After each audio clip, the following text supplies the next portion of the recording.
মাঝে চাওয়া পাওয়ার এই জীবন সাথে প্রয়োজনে পাশে দাঁড়ায় একজন সহযাত্রী।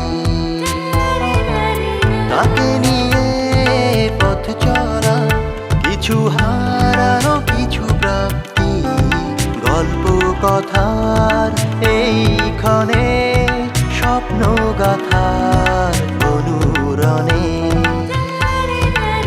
তাকে নিয়ে পথ চলা, কিছু হারানো কিছু প্রাপ্তি, গল্প কথার এইখানে স্বপ্ন গাথার অনুরণে।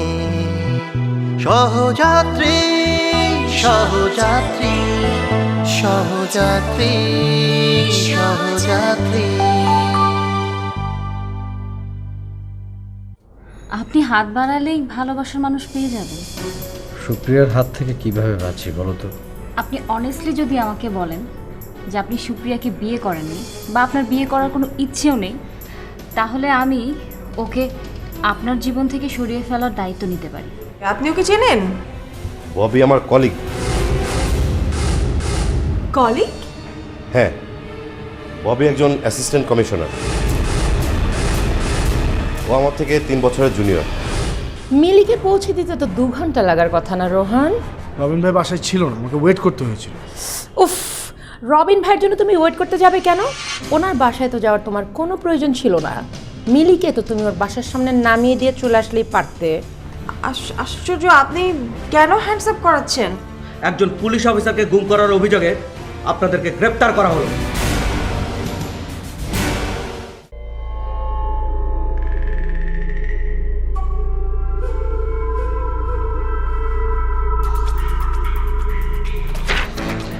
এসবের মানে কি? মানে হইল আপনার যে 2 বিঘা জমি ছিল আপনার বাবা মদন আলীর কাছে, সেটা বিক্রি করে দিয়েছে। সেটা আমি কিনে নিয়েছি গত বছর 5ই অক্টোবর। সেই জমি রেজিস্ট্রি হয়েছে। দলিল দেখো। আমার বাবা কারো জমি বিক্রি করে। আপনি একটা ভুয়া দলিল বানিয়ে সেটা দাবি করবেন যে আপনি জমিটা কিনেছেন। আপনি একটা মগের মূল্য পেয়েছেন। স্যার রাগ করেন, একটু রাগ করেন না। দলিলটা যে ভুয়া না, একটু পরেই টের পাইবেন। তাছাড়া স্যার আপনি বুদ্ধিমান মানুষ, আপনি আমার একটা কথা বলেন তো, মদন আলী যদি ওই জমির মালিক না হয়, তাহলে ওই জমিতে অত বড় একটা ঘর কেমনে তোলে? শাক সবজি উৎপাদন করা, ফরমালিন ছাড়া শাকসবজি কেমনে খায় বলেন? মদন আলী এই জমিটার কেয়ারটেকার ছিল। সে ভুয়া দলিলপত্র বানিয়ে নিজেই এখন জমির মালিক বলছে। মদন আলীর বিরুদ্ধে তো আমি মামলা করেছি, তাকে তখন পুলিশে খুঁজছে। আর বেশি দিন সে পালিয়েও বেড়াতে পারবে না, ধরা তাকে পড়তেই হবে। স্যার আমি না স্যার একেবারে নগদ 2 কোটি টাকা দেওয়া জমিটা কিনছি। স্যার আমার ওই 2 কোটি টাকার কী হবে স্যার আপনি বলেন? শুনুন, আপনারা ভুয়া মালিকের কাছ থেকে জমিটা কিনেছেন, আপনাদের টাকা তো কাছে যাবেই। কিন্তু স্যার মদন আলী তো বলতেছে এই জমির আসল মালিক সেই, তার কাছে আসল দলিলটা যেমন আছে, ডকুমেন্টও আছে। কে আসল মালিক সেটা ডিসাইড করবে কোর্ট। যান, আপনারা এখন আসতে পারেন, যান। কি হলো, যান না? স্যার আসছি যখন সইলেই তো যাবো, থাকার জন্য তো আসি নাই। আপনি স্ট্যাম্পে একটা সই করে দেন, আমি ফুরফুর ফুরফুর করতে করতে চলে যাবো স্যার। দেখুন, আপনারা যদি এই মুহূর্তে চলে না যান, আমি কিন্তু পুলিশ ডাকবো। হ্যাঁ হ্যাঁ। আপনি হাসছেন কেন?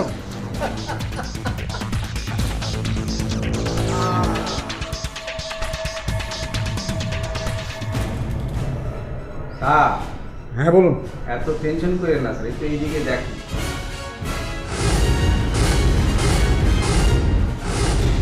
তার কি ভয় পেলেন নাকি? ডরের কিছু নাই, ডরের কিছু নাই। আমি না বলা পর্যন্ত টিপ দেবে না স্যার। একটু কষ্ট করে আপনার পকেটে হাত, একটু কষ্ট করে আপনার পকেটে হাত দেন, মোবাইলটা দেন। প্লিজ।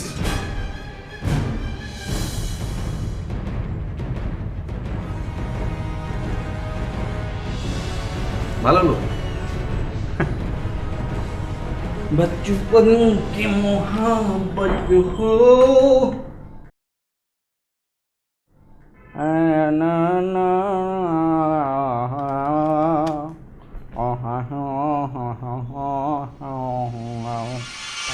একজন পুলিশ অফিসারের সাথে মিসবিহেভ করাটা একটা ক্রাইম, সেটা আপনি জানেন?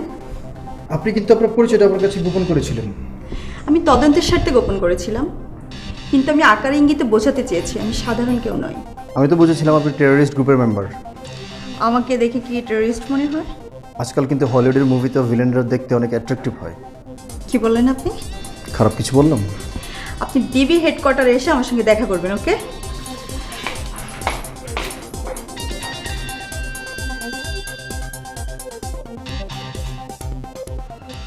আমার মনে হয় না ঈশা কোনো খারাপ উদ্দেশ্য নিয়ে আসছে। কি করে বুঝলে? ঈশা তো ওর দুলাভাইয়ের অফিসের অ্যাড্রেস দিয়েছে আমাদের, তাই না? সাধারণত যারা ক্রাইম করে তারা তাদের আত্মীয় স্বজন বা আশেপাশের মানুষের ঠিকানা বা পরিচয় দেয় না। অফিসে গিয়ে হয়তো দেখবে আরিফ বসে আছে। আরিফকে আপনি চিনেন? হ্যাঁ চিনি, কিন্তু তাতে কিছু আসে যায় না।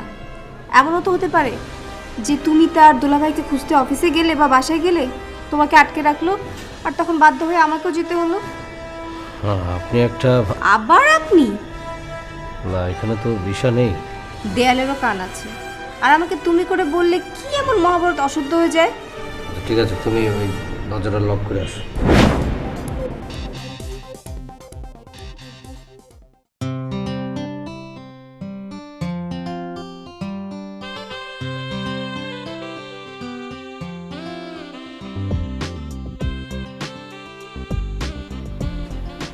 বলছিলাম অনেক রাত হলো তো, চলো শুভ। সুপ্রিয়া কি করছে?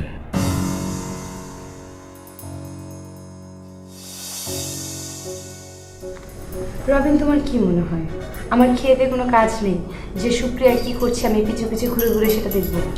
সেটা বলছি না, মানে কি করছে জানো, মানে ও তো তোমার ছোট। হ্যালো, চশমার পাওয়ার বোধ হয় তোমার কমে গেছে। কোন অ্যাঙ্গেল থেকে আমার ছোট? ও হাইটে আমার ছোট হতে পারে, বয়সের দিকটা হিসাব কর। না না, খুব একটা বড় হবে না, 2-3 বছর হয়তো বড় হবে। 2 আর 3 মিলে 5 হয়, 5-এর দ্বিগুণ করো তারপরে বলো। এনিওয়েজ, তো সম্পর্কে ও তোমার ছোট হয় না, মানে ও তো আমার বিবাহিত স্ত্রী। যে করে আমি বিয়ে করি না কেন, ওকে আমি পরে বিয়ে করতে বাধ্য হয়েছি। বাট তোমাকে তো আমি আগে বিয়ে করেছি। সম্পর্কে তুমি আমার বড় বউ, ও আমার ছোট বউ, মানে তোমার সতীন। সতীন? আহা, সতীন। কিন্তু আমি তো তোমাকে আগেই বোধহয় বলেছিলাম যে আমি সতীন টতীনের ঘর করতে পারবো না, বলেছিলাম না? না, তা তুমি বলেছিলে, কিন্তু ভাগ্যের পরিহাস যে ঘটনাচক্রে ওই তোমার আদার ওমেন মানে সতীন হয়ে গেছে। রিয়েলি? আমি কিন্তু তা একদম মনে করি না। দেখো, একটা সিচুয়েশন হয়েছিল, বাধ্য হয়ে তুমি তাকে বিয়েও করেছিলে, সব ঠিক আছে, কিন্তু তুমি কিন্তু আমাকে বলেছিলে যে বিয়ের কদিন পরে ও নাকি নিজের থেকে এসে তোমাকে বলবে, ও কখনো স্ত্রীর দাবি নিয়ে তোমার সামনে দাঁড়াবে না, কি বলেছিলে না? হ্যাঁ, তা ঠিক। তাহলে এখন প্রবলেমটা কোথায়? না, আমি তো কোনো প্রবলেমের কথা বলিনি। না, যেরকম হাব ভাব করছো তাতে করে মনে হচ্ছে আমার সাথে ঘুমোতে তোমার প্রবলেম আছে। নো, কোনো প্রবলেম নেই। শিওর তুমি? শিওর। আচ্ছা, সত্যি করে একটা কথা বলো তো, বলো। তুমি কি ওকে ভালোবাসো? নেভার, কখনই না, ভালোবাসিনি। মাথা ছুঁয়ে বলো। এই যে বললাম, এই যে বললাম না, বলো যে আমি সুপ্রিয়াকে ভালোবাসি না। আমি সুপ্রিয়াকে ভালোবাসি না। আরে হাত সরাতে তো আমি বলিনি। আরও একটা সত্যি কথা জানার আছে। কি বলো? আচ্ছা, ওর সাথে কি তোমার হাজব্যান্ড ওয়াইফের মধ্যে যে একান্ত সম্পর্কটা থাকে, ওরকম কোনো সম্পর্ক হয়েছে বা আছে কি না? না, সেরকম কোনো ধরনের কোনো রিলেশন হয়নি। শিওর তো? ইয়েস। গুড, চল ঘুম। আরে আমি যাচ্ছি তো, হাত হাত ধুলে সমস্যা কি? না, কেমন জানি বাচ্চা বাচ্চা মনে হচ্ছে না। আরে তুমি তো আমার বাচ্চা।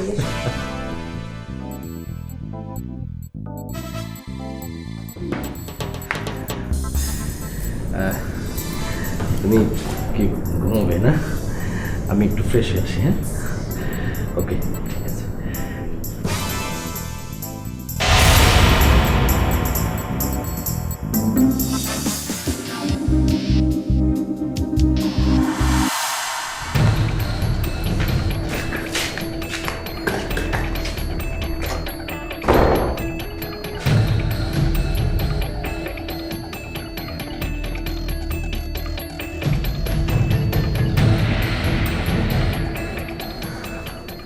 তুমি কেন আমার কি এ বাসায় আসা নিষেধ নাকি? না, নিষেধ করে কি করে? কাগজে কলমে তো তুমি এখন আমার ওয়াইফ। মামলা করেছো নাকি? কিসের মামলা যেন? তুমিই না বললে ডিভোর্সের মামলা করবে। ও, তুমি চাও আমি মামলা করি? তার মানে হচ্ছে তুমি তোমার আগের সিদ্ধান্তই বহাল রেখেছো। বাদ দাও, তা তুমি এই সময় অফিস না গিয়ে বাসায় কেন? চিন্তা করছি চাকরিটা ছেড়ে দেবো। তুমি চাকরি ছেড়ে দেবে? চাকরি ছেড়ে দিলে খাবে কি? একা মানুষ চলে যাবে। আর আমি সিদ্ধান্ত নিয়ে ফেলেছি যে আমি বাসা টাসা ছেড়ে গ্রামে চলে যাবো। তা গ্রামে গিয়ে তুমি কি করবে শুনি? হাল চাষ করবো। ভেরি গুড আইডিয়া, তোমার সাথে যাই। তুমি কোথায় যাচ্ছ? বেডরুম দেখি, ওখানে আবার তুমি কাউকে লুকিয়ে রেখেছো। এই মিলি, শোনো।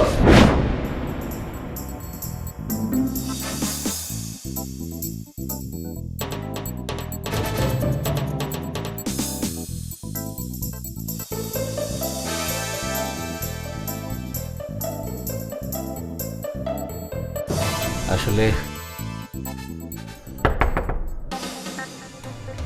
এত রাতে কি হতে পারে? সুপ্রিয়া? আর কি হবে? কিন্তু এত রাতে ও কি চায়? আমি তাহলে জিজ্ঞেস করে আসি। খবরদার, একদম যাবে না। আমাদের কোনো সারা সপ্তাহ না পেলে দেখবে এমনি চলে গেছে। না, কোনো ইমার্জেন্সি তো হতে পারে। এত রাতে কিসের ইমার্জেন্সি? রবিন, তোমার সঙ্গে আমার কিছু কথা আছে, প্লিজ দরজাটা খোলো। আমি জানি তো কি বলতে চায়। প্লিজ খোলো রবিন। রবিন, আমি জানি তোমরা ঘুমাওনি। 5 মিনিট হলো তোমরা রুমে ঢুকেছো। Please open the door. খোলো। তোমরা এখনই ঘুমে যেতে পারো না, দরজাটা খোলো রবিন প্লিজ। আচ্ছা, আমি শুনে আসি না কি বলতে চাই। বললাম না আমি জানিও কি বলতে চাই। কি বলতে চাই? বলবে যে আমি একা একা থাকতে পারছি না, আমার ভীষণ ভয় করছে, ফালতু জট কথা।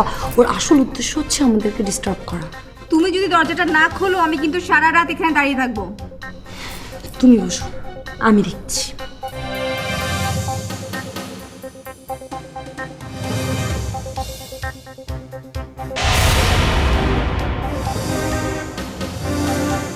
তুমি তো সাংঘাতিক অসভ্য একটা মেয়ে। এত রাত আমাকে ডিস্টার্ব করছো। তুমিও কিন্তু কম অসভ্য নও। আই মে আই, কি বলতেছো তুমি? আমি আমার হাজবেন্ডের সঙ্গে কথা বলতে চাচ্ছি, তুমি সেটা অ্যালাউ করছো না। এটা কিন্তু একটা অসভ্যতা। হাজব্যান্ড? ওয়েল, কিন্তু রবিন তো তোমাকে ওয়াইফ মনে করে না। মনে না করলেও আমি ওর ওয়াইফ। সুপ্রিয়া, কি কি কি বলতে চাও বলো আমাকে। তোমার সাথে আমার পার্সোনাল কথা আছে, ড্রয়িং রুমে এসো। কাল সকালে বলো। কাল সকালে না, আমার এক্ষুনি বলতে হবে। তুমি যদি এখন না আসো তাহলে কিন্তু আমি এখানেই দাঁড়িয়ে থাকবো। আমার বেশিক্ষণ সময় লাগবে না, শুধু 5 মিনিট। মাই গড, একে বিয়ে করেছো? এ তো সাংঘাতিক জঘন্য মেন্টালিটির একটা মেয়ে। জঘন্য কে সেটা রবিনই বলতে পারবে। রিয়েলি রবিন, তুমি ভালো বলতে পারবে? Oh my God, and please mind your language. Stop stop stop please. Okay চলো, আমি কথা বলে আসছি। 5 মিনিট মানে 5 মিনিট। ওকে, ঠিক আছে ঠিক আছে, চলো।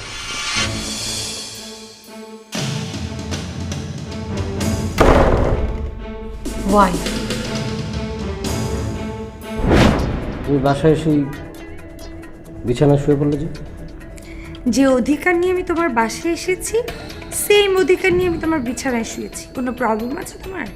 বাসায় আসা আর বিছানা শোয়া এক জিনিস নয়। তুমি ডিভোর্সের সিদ্ধান্ত নিয়েছো, এরপরে দুজনের এক ছাদের নিচে থাকা মোটা সম্ভব নয়, উচিত নয়। কেন ঠিক না? দেখো, তুমি যখন ডিভোর্সের সিদ্ধান্ত নিয়েছো তখন বুঝতে হবে যে আমার প্রতি তোমার ভালোবাসা শূন্যের কোঠায় পৌঁছে গেছে। সুতরাং ভালোবাসাহীন সম্পর্কে ইন্টিমেসি দেখানো বা থাকা মোটো ঠিক না এবং এটা অশুভ। ব্যাস লিসেন, তোমার উপর আমি কোনো ধরনের ইন্টিমেসি দেখাচ্ছি না। আমি অ্যাকচুয়ালি অনেক হেঁটে এসেছি তো, অনেক টায়ার্ড, তাই একটু শুয়ে রেস্ট নিচ্ছি। শোনো, তোমাকে একটা কথা বলা হয়নি। আজ সকালে আমি ওয়ার্ড চেয়ারম্যানের কাছে কিন্তু পিটিশনের লেটার পাঠিয়েছি। কি বললে তুমি? কেন, তুমি শুনতে পাবে? তুমি সত্যি সত্যি পিটিশন দিয়েছো? দু একদিনের মধ্যে তুমি নোটিশ পেয়ে যাবে। আশা করি যে নোটিশটা জানার পরে আমার বাসায় আর তুমি থাকতে চাইবে না।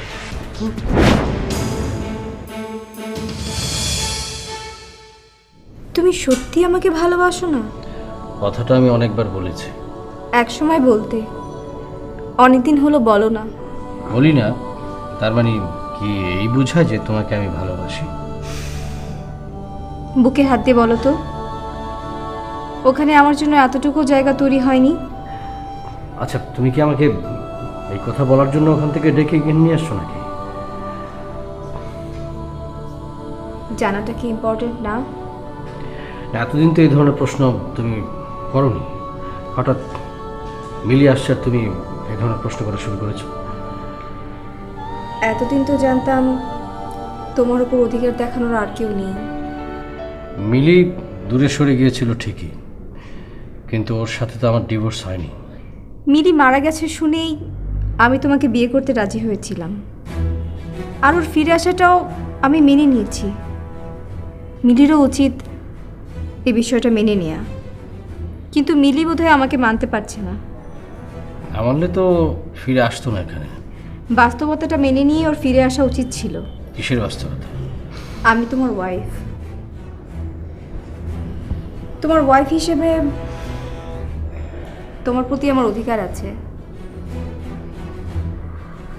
আর আমার প্রতিও তোমার দায়িত্ব আছে, আমারও আছে। আর এসব দায়িত্ব পালন না করলে অন্যায় হবে। দায়িত্ব বলতে তুমি কি বোঝাতে যাচ্ছ? তুমি জানো না দায়িত্ব কাকে বলে? দেখো সুপ্রিয়া, তুমি কিন্তু বিয়ের পরপরই আমার সাথে প্রমিস করেছিলে কোনোভাবেই তুমি স্ত্রীর অধিকার আমার উপর ফলাবে না। ভালোবাসা জন্মানোর সঙ্গে সঙ্গেই অধিকারও জন্মায়। একপাক্ষিক ভালোবাসার কোনো মূল্য নেই। এক সময় একপাক্ষিক ছিল, এখন দ্বিপক্ষীয়। তুমি আমাকে ভালোবাসো? না, আমি ভালোবাসি না।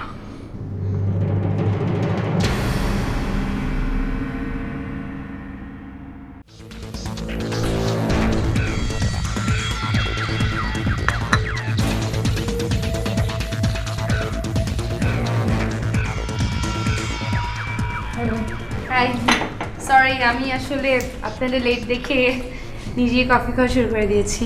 না না, it's okay, carry on. Please নিন না, আপনি নিন। Thank you. আপনি আপনার হাজব্যান্ডের বাসায় ব্যাক করবেন না? ওয়েল, আপাতত না। মিস্টার রবিন তো প্লিজ, আমি রবিনের ব্যাপারে কোনো কথা বলতে এখানে আসিনি। ইনফ্যাক্ট আমি আসলে জানতে চাচ্ছি যে আপনি মিস্টার রবিনের সাথে কন্টিনিউ করবেন কি না। আরে কি আশ্চর্য, না করার কি আছে, অবশ্যই করবো। উনি তো আর একটা বিয়ে করা। হ্যাঁ, তো কি হয়েছে? এতে করে আমার সিদ্ধান্তের কোনো পরিবর্তন হবে না। আসসালামু আলাইকুম। আপনার অনুমতি না নিয়ে ঢুকে পড়লাম, অন্যায় করলে মাফ করে দিন দাদি। কে আপনি? আমার নাম আজম খান, রোহান সাহেবের মেহমান। এখানে কেন এসেছেন? স্যার আপনার মোবাইলটা চাই। কেন? স্যারের মোবাইল তো চার্জ নাই, জরুরি কথা আছে। আপনি যান, আমি আসছি। স্যারের লগে আরো দুইজন লোক আছে, হেগো সামনে আপনার যাওয়াটা ঠিক হইব না। কেন? দুইজনের একজনকে জানেন ভাবি? সইপা দালাল, আমাগো বস। বসের আবার একটা সমস্যা আছে, সুন্দরী মাইয়া দেখলে মাথাটা খারাপ হইয়া যায়। আপনি তো দেখতে খুব সুন্দরী, মাশাআল্লাহ। বেরিয়ে যান বলছি। হ্যাঁ, মোবাইলটা নেওয়ার জন্য আসছি, মোবাইল না নিয়ে বেরোবো? মোবাইলটা দেন। আরে আরে মোবাইলটা দেন, দেন।